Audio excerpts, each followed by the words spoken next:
자, 반갑습니다. 전국에 계신 투자자 여러분들, 구독자 여러분들.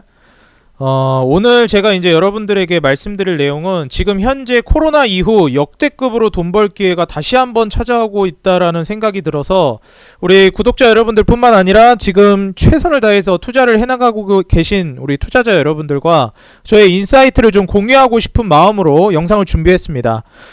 제가 이제 바라보고 있는 내용들이 정답이 아닐 수 있고 꼭 이렇게 흘러가지 않을 가능성도 분명히 존재한다라는 점을 미리 숙지를 시켜드리고, 제가 왜 코로나 이후로 역대급 돈 벌 기회가 왔다라고 보고 있는지 거기에 대해서 그 근거와 이유들을 여러분들과 공유하고자 합니다. 여러분들이 댓글로서 그건 잘못됐다, 네가 알고 있는 거는 이런 부분들이 조금 근거가 부족하다라고 생각되시는 분들이 있다면 꼭 여러분들 댓글로나 여러분들 좀 의견을 표출을 해주시면 감사할 것 같습니다. 저도 이제 한 명의 사람이고 이제 주식을 통해서 업으로 삼고 있는 사람이지만 좀 틀릴 수도 있고, 아시겠지만 이 증시라는 것이 예측만으로 이루어지지 않는다라는 점 다시 한번 고지를 해드리고, 제가 바라보고 있는 현재 기회, 어떤 방향으로 기회를 바라보고 있는지 지금부터 바로 시작해 보도록 하겠습니다. 본격적으로 시청하시기에 앞서서 좋아요와 응원 댓글 달아주시면 진심으로 감사드리겠고요. 자, 그럼 왜 코로나 이후 역대급 돈 벌 기회가 찾아왔다라고 보는지 지금부터 저와 함께 살펴보시죠. 자, 일단 제가 우리 구독자 여러분들, 우리 투자자 여러분들하고 공유하고 싶은 내용은 뭐냐면, 가장 중요한 것이 바로 좀 유가라고 말씀을 드리고 싶습니다. 제가 지금 현재 차트를 통해서 유가 상품을 좀 보여드리려고 하거든요. 유가 가격을 좀 보려고 하거든요. 지금 보시게 되면 WTIU 같은 경우에 이게 이제 주봉인데, 일봉으로 보시게 되면 WTIU 이 주가라고 하면 좀 그렇죠. 예, 가격이 원유 가격이 계속해서 올라가고 있습니다. 일반적으로 우리는 이제 원유를 볼 때 3대 원유 가격 지표를 보는데 WTIU, 그 다음에 두바이유, 그 다음에 브렌트유 세 가지를 봅니다.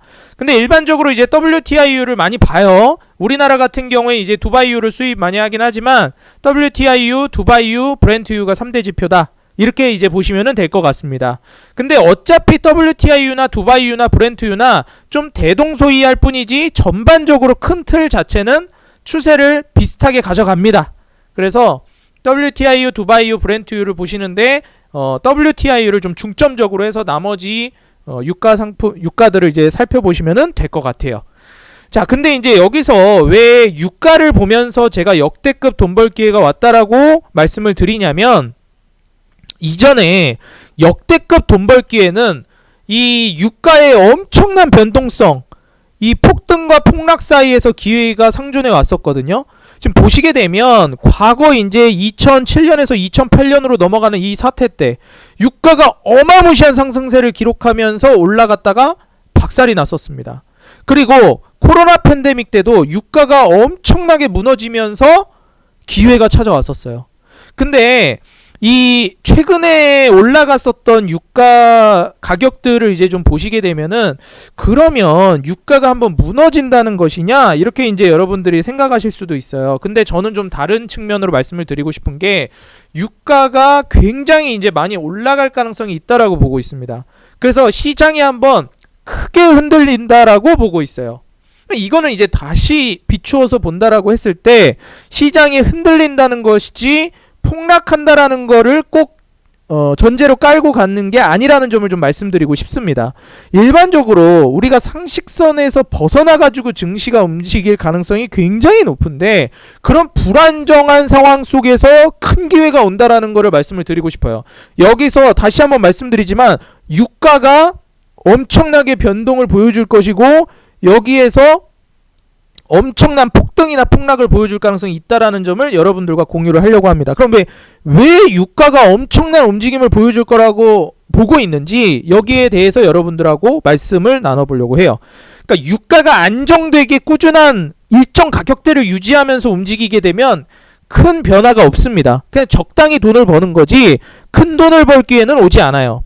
근데 제가 이제 2008년도에도 그랬고, 그리고 나서 유가가 많이 이제 움직임이 나오다가 또 역대급 큰 돈 벌 기회가 온다라고 말씀드리는 이유가 뭐냐면, 유가가 많이 흔들릴 거라고 보는 근거를 제가 좀 찾았기 때문에 그렇습니다. 뭐 이전부터도 제가 살펴보고 있었지만 제가 바라보고 있는 지표를 여러분들과 좀 공유하려고 그래요. 일단 지금 현재 추세 자체로만 봐서는 유가가 계속 올라오고 있다. 7월 달부터 지금 8월까지 유가가 계속해서 추세적 상승을 가져가고 있다라는 점을 살펴보시면서 저와 함께 기사를 좀 살펴보시죠.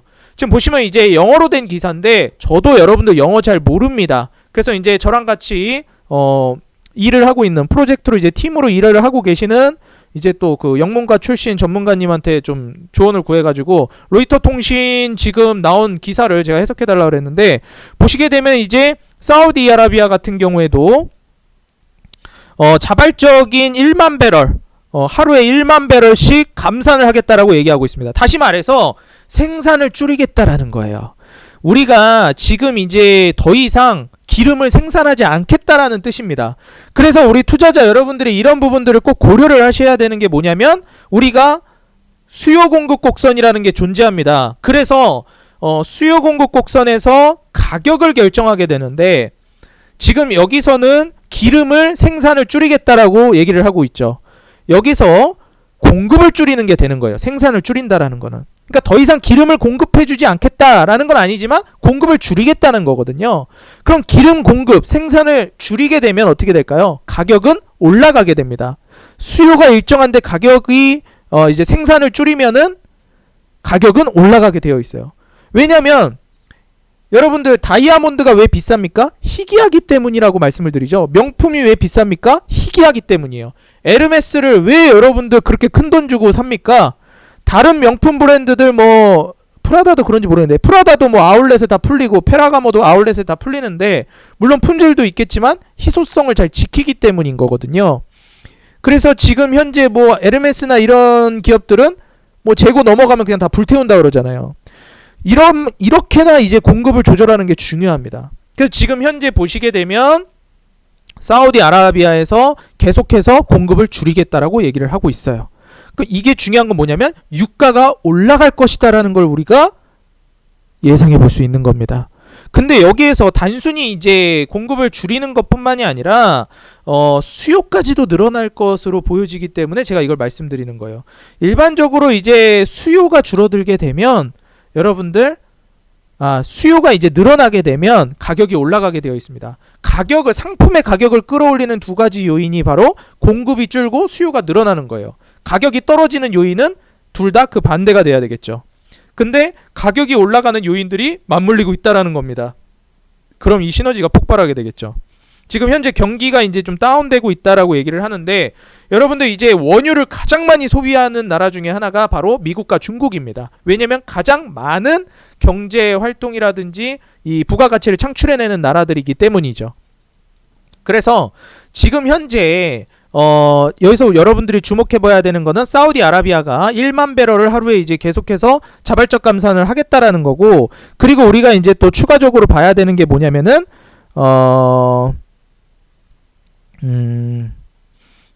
오펙 플러스에서도 마찬가지로 지금 러시아도 여기에 동의를 했다. 그래서 여러분들 아시겠지만 이제 오펙과 오펙 플러스가 있는데, 러시아가 추가된 게 이제 또 오펙 플러스입니다. 추가적으로 그 산유국들에 좀 더 이제 확장을 한 게 오펙 플러스예요. 그래서 오펙에서도 자발적으로 또 추가 감산을 하고 지금 러시아와도 같이 이제 감산을 이끌어내겠다는 거예요.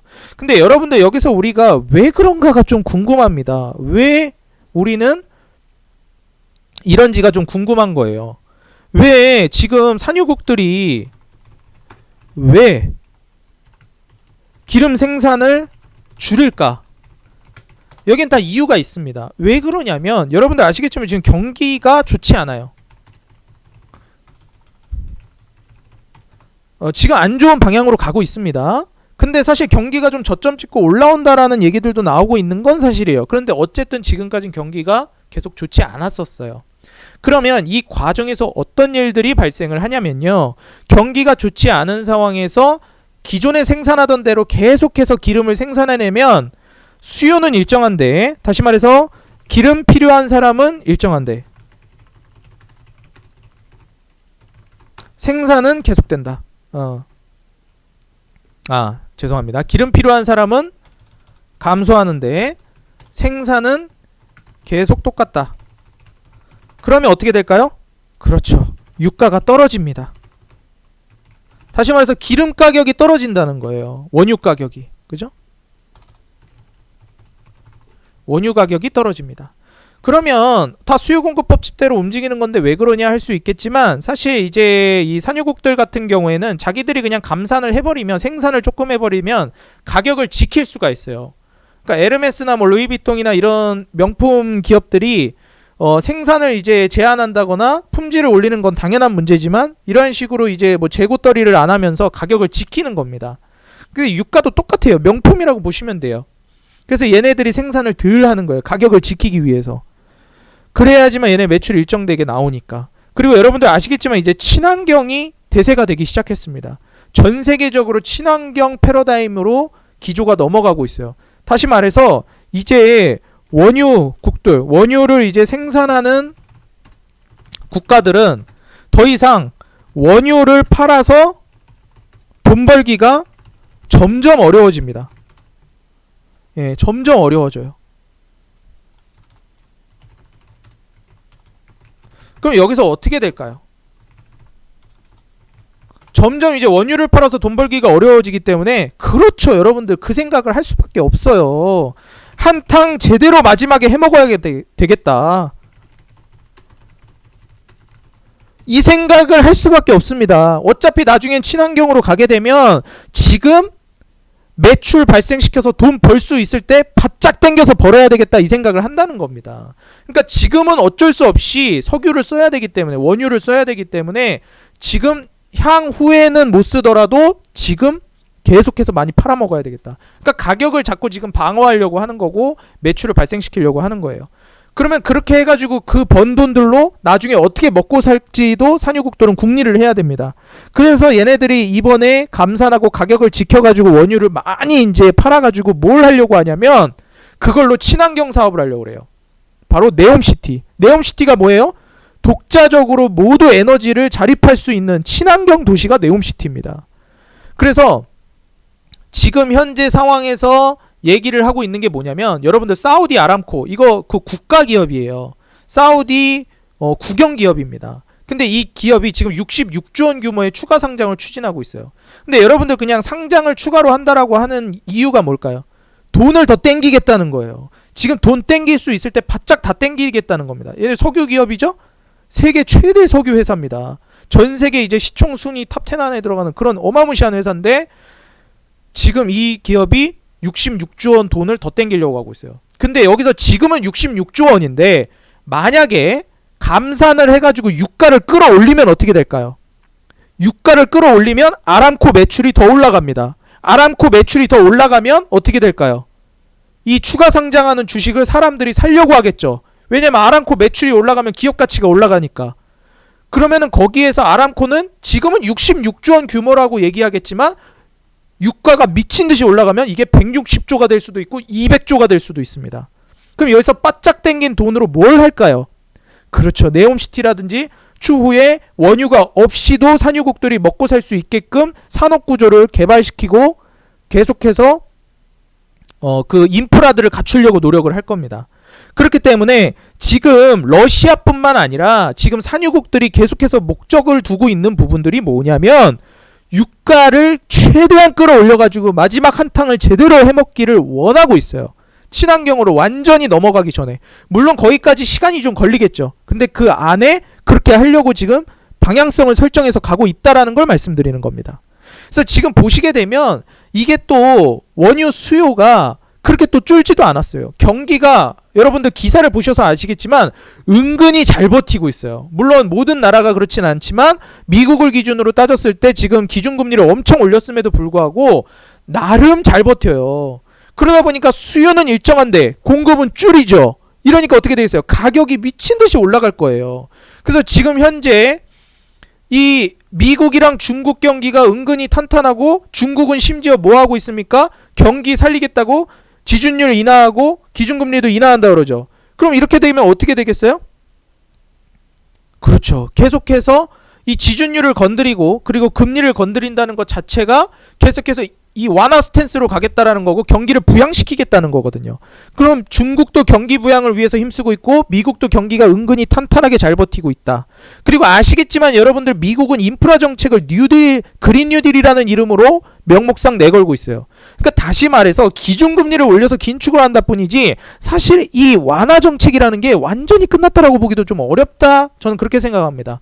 물론 이제 명맥상은 그렇게 진행을 하겠지만 그래서 지금 유가가 지금 100달러 선이 아른아른거리는 상황이에요. 수요가 탄탄히 버티고 있어서. 근데 지금 국제 유가가 지금 11월 이후 최고 수준인데 작년 11월 이후에 사우디뿐만 아니라 러시아도 10월에 또 감산하려고 하고 있어요. 이번에 러시아도 마찬가지로 한몫 단단히 땡기려고 목적을 두고 있는 거죠. 그래서 지금 중국도 어떻습니까? 경기 부양을 전환해가지고 정책 효과를 지금 계속 노리려고 하고 있죠. 지금 보시게 되면은 이 부동산 정책에서도 계속 완화적인 스탠스로 돌아가려고 하고 있고 그 다음에 지금 은행 쪽에서도 정책금리 계속해서 인하하고 있어요. 그리고 지금 최우대 금리도 동결했고 이러한 부분들이 굉장히 좀 중요하다고 저는 말씀을 드리고 싶습니다. 그러면은 여기에서 유가 수요 그러니까 원유 수요는 계속해서 존재하는데 공급이 줄어든다. 그리고 유가는 올라간다. 그리고 여기서 유가가 올라가면서 돈을 엄청나게 벌기 위해서 지금 아람코뿐만 아니라 중동 국가들 지금 이 66조 원 추가 상장뿐만 아니라 엄청난 돈을 땡겨서 이번에 한탕 해먹고 제대로 그걸로 이제 부양을 하려고 할 것이다. 그럼 여기서 이제 유가가 올라갔을 때 어떤 이제 그 측면이 나오느냐? 일반적으로 전통적인 흐름을 봤을 때 유가가 엄청나게 올라가게 되면 증시가 대시세를 보여줄 가능성이 높습니다. 그런데 여기서 우리가 좀 조심해야 되는 부분은 뭐냐면 저는 증시가 엄청난 대시세를 앞두고 있다라고 보고 있는데 한번 흔들기를 한다라는 거. 다시 말해서 이제 증시가 대시세를 보여주려면 유가가 폭등을 했을 때 이게 제가 항상 말씀드리죠. 공급 쇼크가 아니라 수요가 늘어나가지고 유가를 밀어 올렸을 때 증시가 대세 상승이 나온다 말씀드렸어요. 근데 이번에는 좀 양상이 다릅니다. 공급 쇼크로 인해서 유가를 밀어 올리는 거예요. 코로나 때는 사실상 이제 뭐라 해야 될까? 공급이 또 이제 문제가 됐었고 수요도 같이 맞물리면서 이제 좀 쇼크가 왔었습니다. 그러면서 유가가 완전히 무너져 버렸었죠. 이 코로나 때 유가가 왜 무너졌습니까? 코로나 팬데믹으로 아무도 이제 경기가 다 죽어버려가지고 안 쓰고 있는데 계속해서 이제 거기서 경쟁적으로 생산을 하다 보니까 여기에서 생산은 계속 이제 늘어나고 있는 상황에서 아무도 원유를 쓰지 않죠. 그러다 보니까 생산은 늘어나는데 어때요? 수요는 떨어지죠. 그 이런 상황에서 어때요? 아무도 기름이 필요한 사람이 없는데 기름 생산은 계속해. 기름 가격이 똥값이 되는 겁니다. 그러니까 사상 최초로 어떻게 됐어요? 유가가 마이너스를 갔습니다. 이런 말도 안 되는 상황이 벌어졌던 게 코로나 팬데믹이에요. 근데 이번에는 반대 방향으로 갈 가능성이 있다. 수요는 여전히 받치는데도 불구하고 그리고 공급을 제한해가지고 유가를 의도적으로 끌어올리려고 할 가능성이 저는 좀 보인다라고 말씀을 드려요. 물론 이대로 완벽하게 흘러갈 가능성은 무조건 이렇게 된다라는 게 아닙니다. 근데 그렇게 될 가능성이 저는 좀 있다라고 보고 있는 거예요. 그럼 이렇게 됐을 때 증시를 대세 상승으로 유가를 이제 계속 끌어올린다라고 했을 때 좀 이 증시가 엄청나게 혼조세를 띌 가능성이 높거든요. 근데 이런 과정 속에서 증시는 폭락을 하거나 폭등을 할 가능성이 높습니다. 근데 중요한 건 뭐냐면 장기적으로 엄청난 폭등을 보여줄 거예요. 장기적으로는. 그런데 그 중간에 증시가 엄청나게 흔들 것이고 그 흔들리는 와중에 엄청난 개미 투자자들이라든지 이런 사람들이 쓸려 나갈 가능성이 있다. 폭락을 한번 보여주고 움직임이 나올 수 있겠다라는 겁니다. 이 혼조세를 띄고 진짜 증시가 올라가는 거야 떨어지는 거야 박살나는 거야 나라 망하는 거야 세상 망하는 거야 아니면은 진짜 역대급으로 올라가는 거야 이런 게 갈피가 안 잡히는 증시를 보여줄 거예요. 왜냐면은 건강하게 이제 유가를 밀어 올리는 게 아니라 또 의도적으로 올리는 거기 때문에 거품을 여기서 한 번 더 발생시킬 수가 있거든요. 거품을 발생시킨다라는 게 뭐예요? 상식 밖에 증시 상승이 나올 수 있다라는 겁니다. 말도 안 되는. 이게 상식적으로는 여기서 증시가 이렇게 올라가면 안 되는데 상식으로 말이 안 되는 증시 상승이 나올 수 있다라는 거예요. 근데 제가 말씀드리죠. 이거는 무조건이 아니라는 걸 말씀드립니다. 아 죄송합니다. 이게 지금 100만 배럴입니다. 여러분들 아까 제가 잘못 말씀드렸는데 지금 보니까 잘못 봤어요.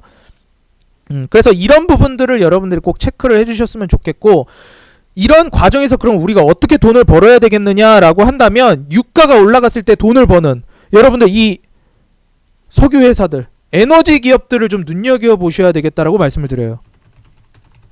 예, 뭐 석유 기업들, 석유 원유 기업들, 대표적인 이런 기업들이 한번 좀 이제 중기적인 관점으로 크게 시세가 나올 가능성이 있고, 가장 중요한 게 이제 친환경 에너지라든지 이 에너지 기업들이 엄청나게 움직임이 나올 수 있다라고 말씀을 드립니다. 이런 기업들 중에 몇 가지가 뭐 파뮤 기업도 저는 눈여겨보고 있고요. 친환경 에너지 기업들, 이런 기업들이 굉장히 많이 갈 수 있다라고 보여져요. 근데 아까도 말씀드렸죠. 이런 친환경 기업들이 올라가기 전에 먼저 이제 올라갈 수 있을 만한 애들이 누구라고요? 그렇죠. 유가. 뭐 대표적으로 우리나라에도 많죠. 뭐 S오일도 있고 뭐 기업들 많으니까요. 그래서 이런 기업들 여러분들이 한번 눈여겨보시면 좋을 것 같고, 다음번에 영상에서는 여기에 관련된 기업들을 제가 좀 정리해가지고 어떻게 바라보는지에 대해서도 좀 설명을 간단히 드리겠습니다.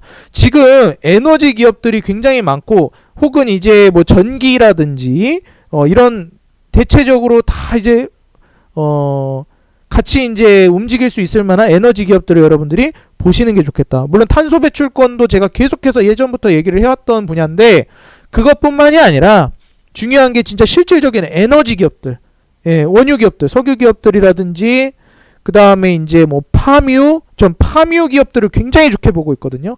네이버 치시면 파뮤 관련주들 쫙 나옵니다. 한번 여러분들 자세히 분석해 보세요.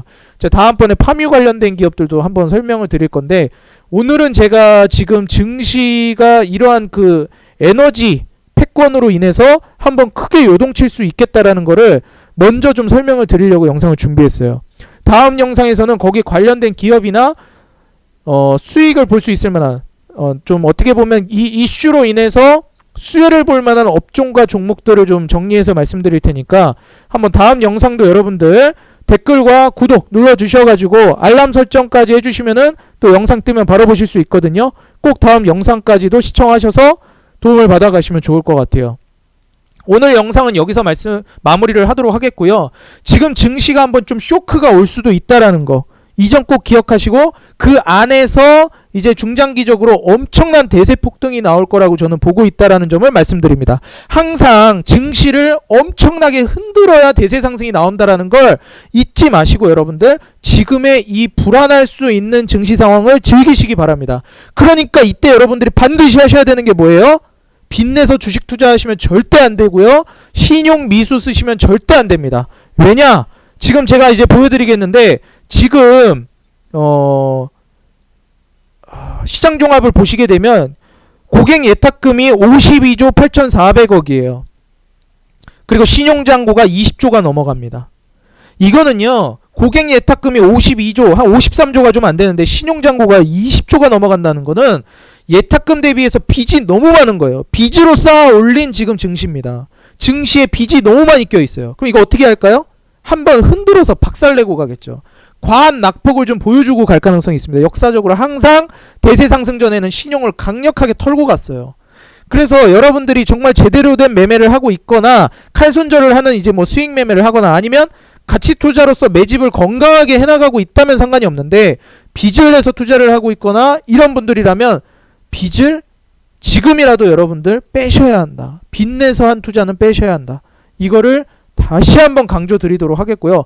증시 많이 떨어졌으니까 지금 저가 매수 찬스야. 지금 좀 신용 써가지고 혹은 이제 좀 대출 써가지고 나는 좀 주식 많이 매수할래. 그러다가 폭락 떨어져가지고 여러분들 다 털어버리고 나서 대세 폭등 나와가지고 와, 빚내서만 투자 안 했으면 대박 났는데, 이런 생각을 들게끔 만들 가능성이 높습니다. 코로나 때도 어땠어요? 빚내서만 투자 안 했으면, 그냥 놔뒀으면 엄청나게 돈 벌었습니다. 근데 빚내서 투자했다가 여기서 반대 매매 나가가지고 다 그냥 털려버리고, 예, 돈 다 날리고 그대로 폭등 나왔죠.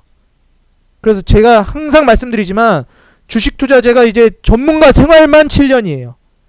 빚내서 투자하는 분들 말로가 좋은 적을 본 적이 거의 없습니다. 지금이라도 빚내서 투자한 거 있으면 다 빼세요. 요렇게 좀 말씀을 드리겠고요. 증시에 엄청난 변화의 바람이 몰아칠 걸로 저는 보고 있다. 그 안에서 그대로 증시가 말도 안 되는 폭등이 나올 것이냐, 아니면 엄청난 폭락을 시키고 올릴 것이냐는 결국 가봐야 합니다. 저도 거기까지는 잘 모르겠어요. 신이 아니기 때문에. 다만 유가발 증시 흔들기가 나올 수 있다. 그리고 저는 긴 호흡으로 봤을 때는 증시에 엄청난 폭등을 예상하고 있다. 이 점을 말씀드리겠습니다. 오늘 영상이 도움이 됐다 하시는 분들은 좋아요와 응원 댓글, 그리고 거기에 대해서 좀 근거가 부족하다 생각이 되시는 분들은 제가 오늘 지금 이 영상 하나만으로는 다 담을 수가 없거든요, 내용들을. 그래서 이런 부분은 어떻게 생각하시나요, 전문가님? 이런 부분을 봤을 때 그런 부분은 좀 어려울 수도 있지 않을까요? 자유롭게 의견을 남겨주세요. 거기에 대해서 제가 댓글 보고 피드백, 거기에 관련된 내용들도 그건 제가 틀렸습니다, 그거는 제가 이렇게 보기 때문에 그거는 괜찮습니다라고 의견을 다음 영상을 통해서도 말씀을 드릴게요. 네, 오늘 영상 도움이 됐다 하시는 분들은 좋아요와 응원 댓글 꼭 달아주시고요. 제가 오늘 말씀드린 이 내용, 이 브리핑에 대해서도 여러분들 개인적인 의견들도 자유롭게 댓글에 남겨주시면 좀 더 발전적인 방향으로 우리의 투자에 다 같이 도움이 될 것 같습니다. 저 혼자만의 채널이 아니고 여러분들과 함께 공부하는 채널로 만들어가고 싶습니다. 저는 다음 영상에서 더 좋은 내용, 알찬 내용으로 찾아뵙도록 하겠고요. 유가와 지금의 감산, 그리고 수요 증가의 추이를 같이 살펴보시면서 저랑 같이 다가올 증시 폭등 대박날 기회 같이 잡아보도록 하시죠. 저는 다음 영상에서 뵙겠습니다. 감사합니다.